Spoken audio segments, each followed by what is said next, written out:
नमस्कार मैत्रिणींनो, हर्षवी चॅनलमध्ये तुमचं सगळ्यांचं पुन्हा एकदा मनापासून स्वागत आहे। मैत्रिणींनो, आता व्हायरल इन्फेक्शन खूप वाढलेलं आहे। वातावरणामध्ये असे काही जंतू आहेत की त्यामुळे लहान मुलांना खूप ताप येत आहे, सर्दी खोकल्याचं प्रमाण खूप वाढलेलं आहे आणि ह्या वातावरणामध्ये आपल्या लहान मुलांची विशेष अशी काळजी घेणं गरजेचं आहे। तसं तर लहान मुलांना सर्दी खोकला ताप येणं ही अगदी सामान्य बाब आहे, परंतु आपण ह्या काळामध्ये जर लहान मुलांची व्यवस्थित काळजी घेतली नाही तर ती असामान्य होऊ शकते। पालकांच्या काही चुकांमुळे आपल्या लहान बाळांना हा जो काही सर्दी ताप खोकला आहे याचं प्रमाण खूप जास्त वाढू शकतं आणि आपल्याला बाळाला ॲडमिट वगैरे करायची वेळ येऊ शकते। त्यामुळे आपल्या बाळाची तापामध्ये विशेष अशी वेगळी काळजी घ्यावी लागणार आहे, ती आपण आता या व्हिडिओमध्ये संपूर्ण जाणून घेणार आहोत। बाळाला जर वातावरणाच्या इन्फेक्शनमुळे वातावरणाच्या बदलामुळे वातावरणात जे काही व्हायरल इन्फेक्शन आहे त्यामुळे जर ताप सर्दी खोकला आला असेल तर बाळाला थोडी कणकणी येते, त्याचं शरीर हे अशक्त झालेलं असतं आणि ह्या सगळ्या गोष्टींना किल करण्यासाठी हे जे शरीरात जंतू तयार झालेले असतात हे जंतू किल करण्यासाठी बाळाच्या शरीराचं तापमान वाढतं आणि त्यालाच ताप येणं असे म्हणतात। ताप आल्यावर आपल्या बाळाला जे काही शारीरिक बदल होतात की त्यांना खूप कणकणी आल्यासारखं होते, थंडी वाजल्यासारखं होते, तर आपल्याला वाटतं की बाळाची विशेष काळजी घेताना म्हणजे त्यांच्या शरीरावर थंड पाण्याच्या पट्ट्या वगैरे ठेवावे किंवा आंघोळ घालावी किंवा मग त्यांना थंड वाटेल असं काहीतरी करावं। असं न करता फक्त आपण आपल्या बाळाचं शरीराचं टेम्परेचर हे नॉर्मल ठेवायचा प्रयत्न करायचा नाही, तर मग आपण जर काही अशा चुका केल्या पालकांनी तर त्या आपल्या बाळासाठी जीव घेणं ठरू शकतात।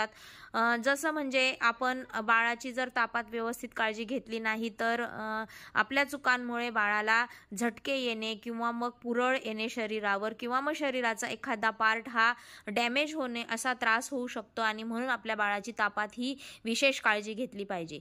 पहिली गोष्ट म्हणजे तापात काळजी घेताना जेव्हा आपल्या बाळाला खूप ताप आलेला असेल तर थंड पाण्याने आंघोळ घालू नका, आंघोळ घालूच नका, कारण आंघोळ घातल्यामुळे बाळाच्या शरीराचं थंड किंवा कोमट पाण्याने आंघोळ घातल्यामुळे शरीराचं तापमान हे अचानकपणे अपडाऊन होतं आणि ते आपल्या बाळाच्या शरीराला धोकादायक ठरू शकतं आणि म्हणून बाळाला आंघोळ न घालता कोमट पाण्याने स्पंजिंग करून घ्यावी, पूर्ण शरीराची स्वच्छ करून घ्यावं, म्हणजे जेणेकरून बाळाचा जो ताप आहे तो थोडासा कमी प्रमाणात येईल आणि जो काही मेंदूपर्यंत पोहोचणार आहे तो पोहोचणार नाही।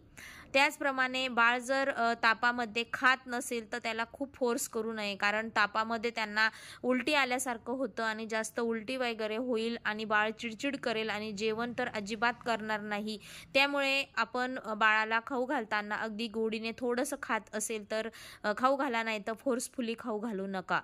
फक्त त्यांच्या पाण्याकडे लक्ष द्या, थोडेसे जे थंड असे आंबट फळं नाही आहेत त्याचा ज्यूस वगैरे करून देणं। दुपारच्या वेळेमध्ये मी तुम्हाला नेहमी कुठल्याही व्हिडिओमध्ये सांगत असते की फळं ही दुपारी 1 ते 4च्या दरम्यान द्या, म्हणजे त्यांना जो सर्दी खोकला झालेला आहे तो पण जास्त वाढणार नाही आणि बाळाच्या शरीरामध्ये जी फ्रूट्समुळे इम्युनिटी पॉवर वाढणार आहे किंवा त्यांच्या शरीराला ताकद राहणार आहे ती सुद्धा मिळेल। पाण्याकडे आणि लिक्विडकडे जास्त लक्ष ठेवा। त्याचप्रमाणे जर बाळ ब्रेस्ट फिडिंग करत असेल तर जास्तीत जास्त ब्रेस्ट फिडिंगकडे लक्ष द्या, जेणेकरून बाळाची सर्दीही कमी होईल आणि तापही कमी व्हायला मदत होईल।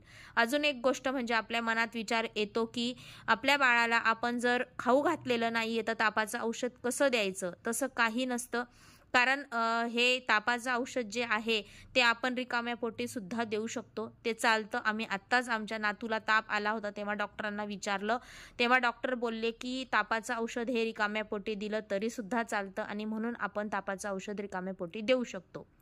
त्यानंतर जो काही आपण कपडे घालतो की थंडी वाजत असेल, बाळाला खूप ताप आलेला आहे, सर्दी आहे, खोकला आहे, शरीर गरम ठेवण्याच्या नादामध्ये आपण त्यांना जे उलनचे कपडे घालतो अगदी पॅक असे आणि गरम कपडे घालतो, तसं न करता बाळाला सैलसर असे कॉटनचे कपडे घालायचे, जेणेकरून जे बाळाचं तापमान वाढलेलं आहे ते टेम्परेचर अगदी नॉर्मल राहायला मदत होईल। उलनच्या कपड्यामुळे जास्त तापमान वाढतं आणि जो शरीराचं जे तापमान आहे ते तापामुळे अगोदरच वाढलेलं आहे आणि त्याच्यात हे तापमान जास्त वाढल्यामुळे बाळाला धोकादायक ठरू शकतं। त्यानंतर आपल्या बाळाला आपण नेहमी घरामध्ये कुठलंही तापाचं सर्दी खोकल्याचं औषध ठेवत असतो. जर सर्दी खोकला ताप आला तर आपण एखाद्या वेळेला दिलेलं ठीक असतं, पण जर आपण 1-2 तास झाले आहेत तापाचं औषध देऊन आणि तरीसुद्धा बाळाचा ताप उतरत नाहीये, त्यावेळेला आपण काय करतो, परत 2 तासांनी बाळाला तापाचं औषध देतो. डोसमुळे बाळाला रिॲक्शन होऊ शकते. त्यामुळे असं न करता प्रत्येक बाळाचं वयानुसार त्याचं डोस ठरलेला आहे, प्रमाण किती द्यायचं आहे आणि किती वेळाने द्यायचं आहे हे सुद्धा ठरलेलं आहे आणि हे आपण डॉक्टरांच्या सल्ल्याशिवाय देऊ नये. बाळाला जर ताप आलेला असेल, आपलं बाळ जर 1 वर्षाचा आत असेल तर त्याचं प्रमाण हे जे ठरलेलं आहे तेवढंच द्यावं आणि योग्य तो वेळाची वाट बघून जर ताप उतरत नसेल तर आपण आपल्या डॉक्टरांना लगेच दाखवावं आणि सांगावं की आम्ही 1 वेळा किंवा 2 वेळा औषध दिलं होतं आणि देऊनही ताप उतरत नाहीये.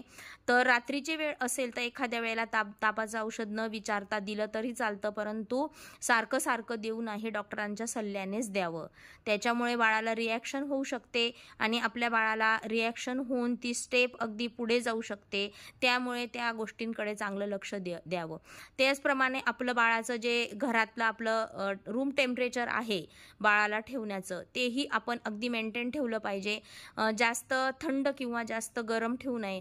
AC फॅन असेल तर जास्त बाळाला AC फॅन खाली ठेवू नये आणि जर आपल्याला वाटत असेल ताप आहे तर AC फॅन बंद करावं आणि रूम टेम्परेचर हे खूप गरम ठेवावं.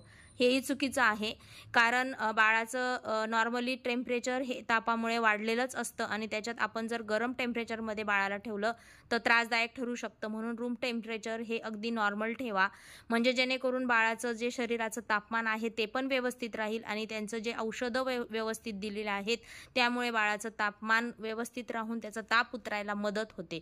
ह्या गोष्टीची सगळी जर काळजी आपण बाळाची तापामध्ये घेतली तर आपल्या बाळाचं ताप हा लवकरात लवकर उतरेल आणि आपल्याला जे चुकांमुळे आपल्या बाळाला जो त्रास होणार आहे तो होणार नाही.